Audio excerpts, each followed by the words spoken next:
मित्रों, एक व्यंग रचना अपनी ही आवाज में प्रस्तुत कर रहा हूँ। इस व्यंग का शीर्षक है संन्यास लेने का तबाहकुन चस्का। संन्यास लेने का तबाहकुन चस्का।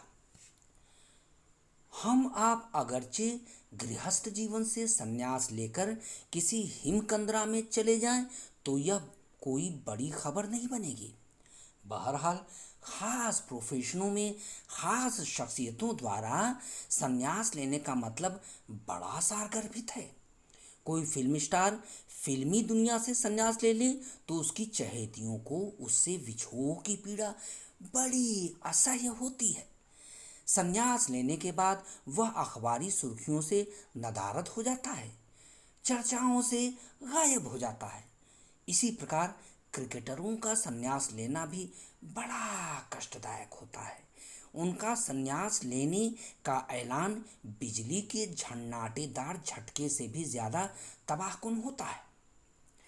चुनांचे संन्यास लेने की घोषणा करना और वास्तव में संन्यास लेना दो भिन्न भिन्न बातें हैं।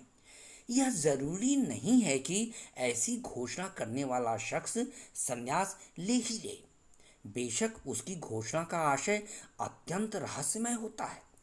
किसी शीर्ष नेता द्वारा संन्यास लेने की घोषणा मात्र से ही उसके खुशामती चमचों में अफरा तफरी मच जाती है। उन चमचों को अपना भविष्य अंधकार में लगने लगता है, सो वे अपने प्रिय नेता को संन्यास लेने से बचाने के लिए सारी हिकमत अपनाते हैं, उसका मान मनोवल करते हैं, भावी चुनाव में एड़ी चोटी की कोशिश से उसे जिताने का पक्का आश्वासन देते हैं। परिणाम स्वरूप मेनका के आगे विश्वामित्र का संयम पिघलने के अंदाज में उस नेता के कदम डगमगाने लगते हैं। तब वह संन्यास लेना कैंसिल करके न केवल अपने चमचों को खुश करता है, अपितु अखबार वालों पर झूठी खबर छापने का आरोप भी मढ़ देता है। इससे उसे एक बड़ा फायदा यह होता है कि उसकी किस्मत के सितारे और अधिक चौंधियाने लगते हैं। राजनीति से संन्यास लेने की घोषणा करना एक बड़ा क्रूशियल पॉइंट है।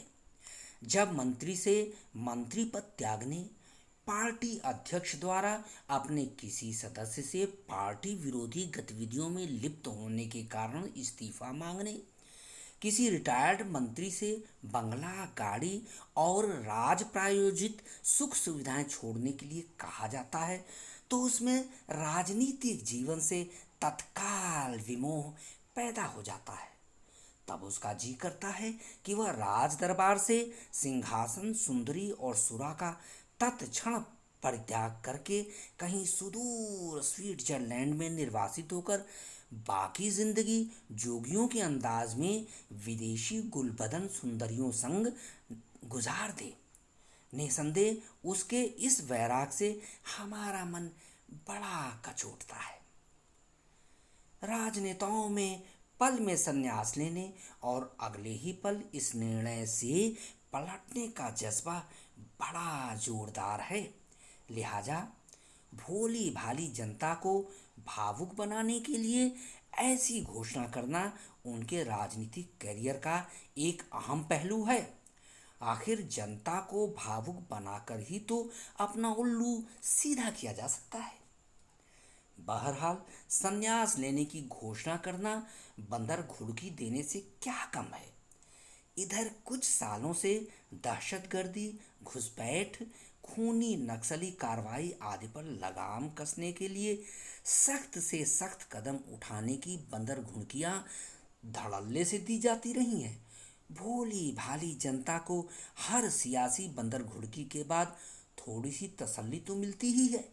ऐसी ही तसल्ली उन सियासी बयानबाजियों से भी मिलती रही है कि अगर सियासतदारों को पड़ोसी मुल्कों से रिश्ते सुधारने में मुंह की खानी पड़े तो वे सियासत से तौबा कर लेंगे। लेकिन लोग बाग 77 सालों के सबक के मद्देनज़र आशंकित हैं। ज़्यादातर लोग कहते हैं कि ऐसे सियासतदारों को संन्यास ले ही लेना चाहिए। बहरहाल उनका संन्यास लेने के बाद भी भविष्य काफी उज्जवल होगा। पुलों पार्कों का शिलान्यास करना, विश्वविद्यालयों में दीक्षांत भाषण देना, सांस्कृतिक शिष्टमंडलों का नेतृत्व करना, जलसों और समारोहों में शिरकत करना और राजनीतिक गुरु की हैसियत से चाणक्य सरीखा मशविरा देना उनके सन्यासी जीवन को गुलजार बना देगा। अस्तु उनसे सविनय अनुरोध है कि वे यह वादा करें कि वे संन्यास लेकर वनवास यानी विदेश यात्रा पर कभी नहीं निकलेंगे। मित्रों, यह व्यंग रचना आपको कैसी लगी? आप इस चैनल को सब्सक्राइब अवश्य कीजिएगा। साथ में इस व्यंग रचना पर आपकी क्या राय है, कमेंट बॉक्स में अपनी टिप्पणियों से हमें कृतार्थ अवश्य कीजिएगा। शुक्रिया।